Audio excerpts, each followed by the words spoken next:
नमस्ते, म कमल कटवालको तर्फबाट news99np.com मा तपाईहरुलाई स्वागत छ। आज विशेष गरी हामी भरत राजवंशी वार्ड नम्बर 7 का नेपाली कांग्रेसका वडाध्यक्ष हुनुहुन्छ।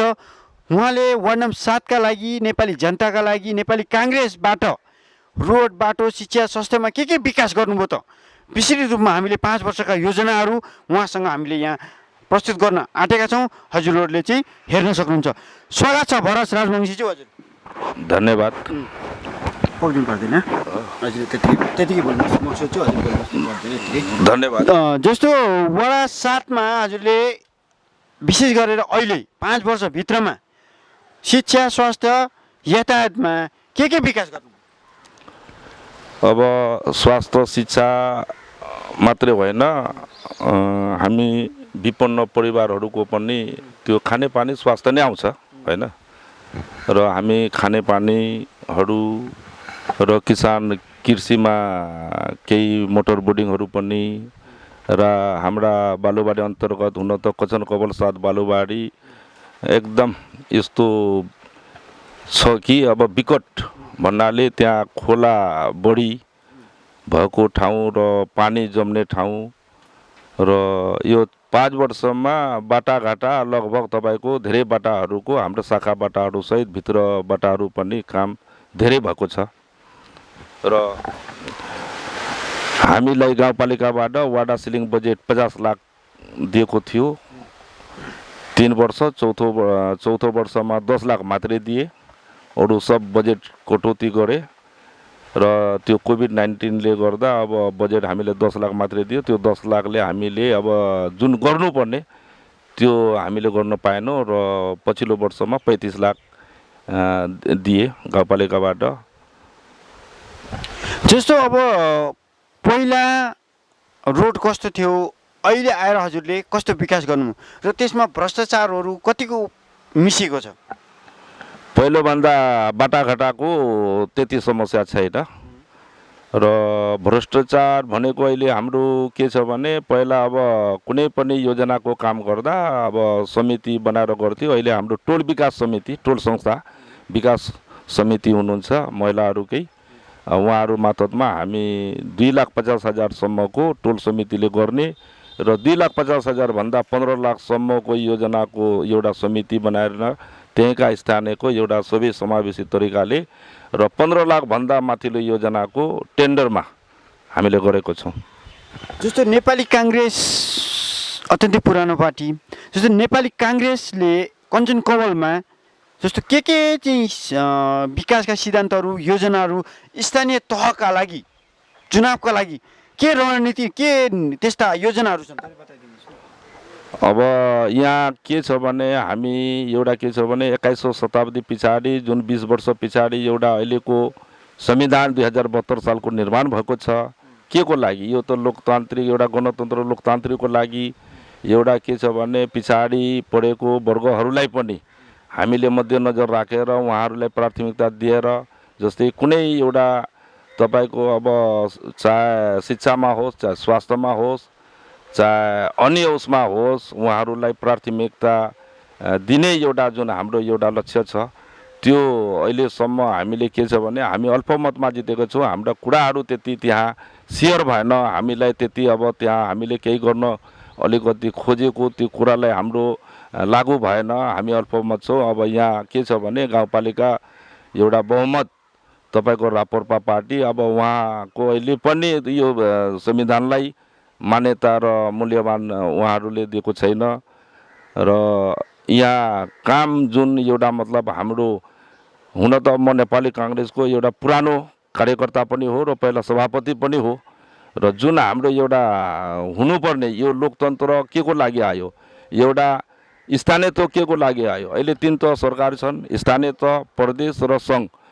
अब हामीले अहिले स्थानीय जुन सरकार बनिसके पछाडि अब सिंहदरबार वास्तविक यो जुन एउटा राम्रोसँग परिचालन गर्नुपर्ने त्यो परिचालन मलाई लाग्दैछ यो गाउँपालिकाले गरेन र त्यो आधाले गरेको भए आज जस्तै कि बजेट पहिला भन्दा तपाईको कति निकै बजेट आउँछन्, त्यो बजेट अनुसार हामीले वाडालाई दिएको भए हामीले वाडाबाट जस तपाईको विचारमा अहिले राप्रपाका मेयर हुनुहुन्छ कञ्चन कवलमा, उहाँले तपाईलाई मागे जति बजेट दिनु भएन भन्ने तपाईको गुनासो?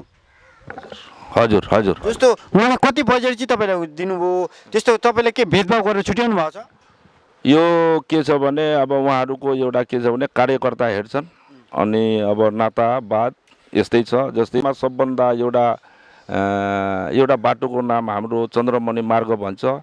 त्यो बाटोमा अहिलेसम्म मलाई लाग्दैछ अब जे जति भयो त्यही अब मुखमै भयो। हाम्रो त्यो साबिक फर्साडाङ्गीमा त्यहाँभन्दा अगाडि तपाईँको कुनै बजेट अहिलेसम्म चालिना पैसा दिएको छैन। जस्तो हजुरले माग गर्नुभयो जस्तो अब हामी दोस्रो पक्ष जाउँ। जस्तो तपाईँले नेपाली काङ्ग्रेसको सरकार छ अहिले होइन, नेपाली काङ्ग्रेसको सरकार हुँदा एमसिसी पास भयो। एमसिसी भनेको थाहा छ नि हजुरलाई? जस्तो एमसिसी पास हुनु नेपाली जनताले त ठिक छैन, घातक छ भनेको छ नि। तपाईँ एउटा वडाध्यक्ष भएका नाताले यहाँका नेपाली जनताहरूको राय सुझाव अनुसार एमसिसी पास हुनु ठिक हो? एमसिसी अब यो के छ भने यो राष्ट्रको लागि एउटा गम्भीर विषय हो होइन।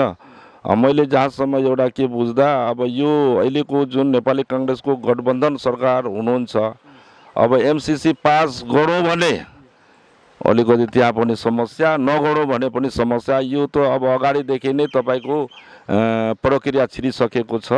अब छिरिसके पछाडि यो एउटा नेपाली काङ्ग्रेस अहिले गठबन्धन सरकार भएको बेलामा एउटा के छ भने हस्तान्तरण जस्तै कि यो पास भएको मात्रै देखियो। र यो कतिपय के छ भने एमसिसी पास गर्दा नै एउटा उचित हो जस्तो मलाई लाग्दैछ। जस्तो अब राप्रपा तपाईँले भन्नुभयो विशेष गरेर तपाईँको मेयर साहबले तपाईँलाई बजेट दिनु भएन, कम्ती दिनुभयो, तपाईँको गुनासो छ। जस्तो मेयर साहबलाई, कञ्चन कमानको मेयर साहबलाई तपाईँ विशेष के सन्देश दिन चाहनुहुन्छ, के सुझाव दिनुहुन्छ कि वडा सबैलाई सम्मानीय बराबर अधिकार दिनुहोस्, बराबर बजेट दिनुहोस्, या कस्तो किसिमको तपाईँको राय छ?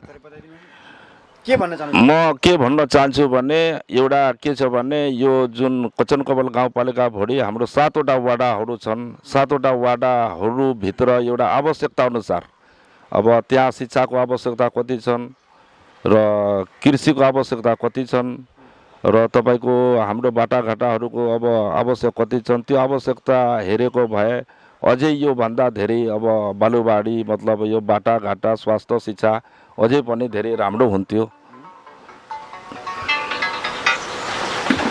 र त्यसको साथै जस्तो विशेष गरेर यो सिमानाको छेउमा छ कञ्चन कवल होइन, जस्तो तपाईँलाई विशेष गरेर इन्डियाबाट आउने व्यक्तिहरूले सशस्त्र बलले चोरहरूको घटना कस्तो छ? तपाईँ चाहिँ प्रत्यक्षदर्शी हुनुहुन्छ नि, तपाईँलाई यहाँ के समस्या छ? इन्डियाबाट आउने चोरी चकारीहरू, हत्या हिंसा बलात्कारहरू, त्यस्ता के घटनाहरू छन्? थोरै बताइदिनुहोस् न, सम्पूर्ण नेपाली जनताहरू जान्न चाहन्छन् के थिचोमिचो छ त इन्डियाबाट? अब इन्डियाबाट जस्तै कि कुनै अब सरसामान ल्याउँदा अब किसानको लागि छुट्टै छ र व्यापारको लागि अलिकति अप्ठ्यारो छ र अब त्यस्तो मोटामोटी अब सामान हामी किसानले ल्याउँदैन पनि र त्यो तरिकाले त्यस्तो मतलब समस्या खासै देखिँदैन।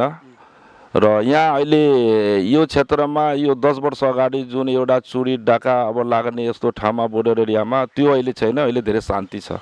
जस्तो के कारण छ त्यो? जस्तै अहिले सशस्त्र बल आएको छ, सशस्त्र बलले चाहिँ के यहाँ थपना मात्रै हो कि उनीहरूले सुरक्षा पनि दिएका छन् कि कस्तो छ? विशेष गरेर नेपाली सशस्त्र बल सिमानामा खटेका सशस्त्र बलले के सहयोग दिनुभएको छ? र यो सशस्त्र सुरक्षा बल अब मलाई के लागेको छ भने अब उहाँहरू खट्नु पनि भएको छ र उहाँहरू आउँदा पनि अब यो के छ भने अब सुरक्षा त एउटा के छ भने अहिलेको समयमा अब मान्छेले चोरी गर्दा पनि अब तपाईँको नपसाउने र डका गर्दा पनि नपसाउने यहाँका पब्लिकहरू जुन छ नि, यो पब्लिकहरू यो साथसाथै एउटा यो चुनावको अगाडि एउटा भूमि प्रसाद राजवंशीको घरमा ठुलो डका लागेको थियो। त्यतिखेर अब यो सशस्त्र बल त्यतिखेर यस्तो ठुलो थिएन, केचनामा मात्रै थिए। तर त्यहाँका जनताले राति तपाईँको 9 बजेको राति लगभग सब जनता तपाईँको एकदम यो हल्ला सुन्नु बित्तिकै यहाँका जनता सब तपाईँको त्यो डाकाको पछि लाग्दा त्यहाँ डाकाहरू पनि अब धेरैलाई समय पनि र डिटेलमा एउटा डाकुपाडा प्रहरी चौकीमा त्यहाँ खेद्दै लाँदा त्यहाँ पनि एकजनाको निधन भयो।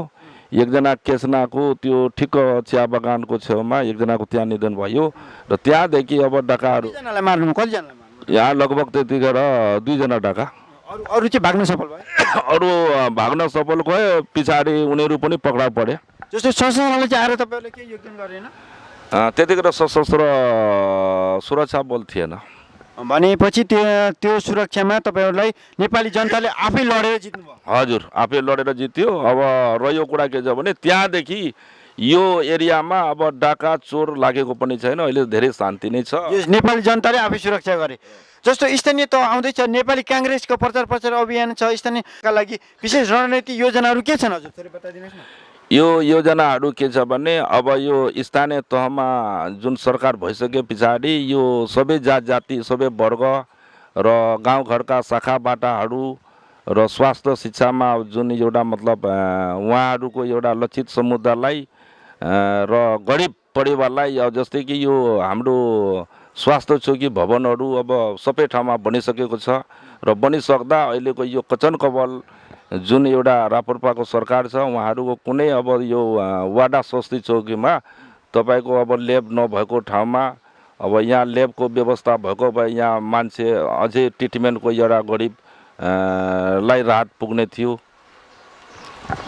जस्तो अब विशेष गरेर अन्तिममा वडा नम्बर 7 को हुनुहुन्छ हजुर, वडावासीहरूलाई तपाईँ आउँदो चुनावमा अर्थात् अबको कार्यकालका लागि फेरि तपाईँ चुनावमा आउनु हुँदैछ, या उहाँहरूलाई के सन्देश दिन चाहनुहुन्छ कि नेपाली काङ्ग्रेसले चाहिँ तपाईँलाई यो किसिमको सुझाव दिन्छ, यो किसिमको विकास दिन्छ, यो किसिमका विभिन्न सिद्धान्तहरू दिन्छ भन्ने योजना हुन्छ नि, त्यस्तो अन्तिममा उहाँहरूलाई के सुझाव सन्देशहरू दिन चाहनुहुन्छ?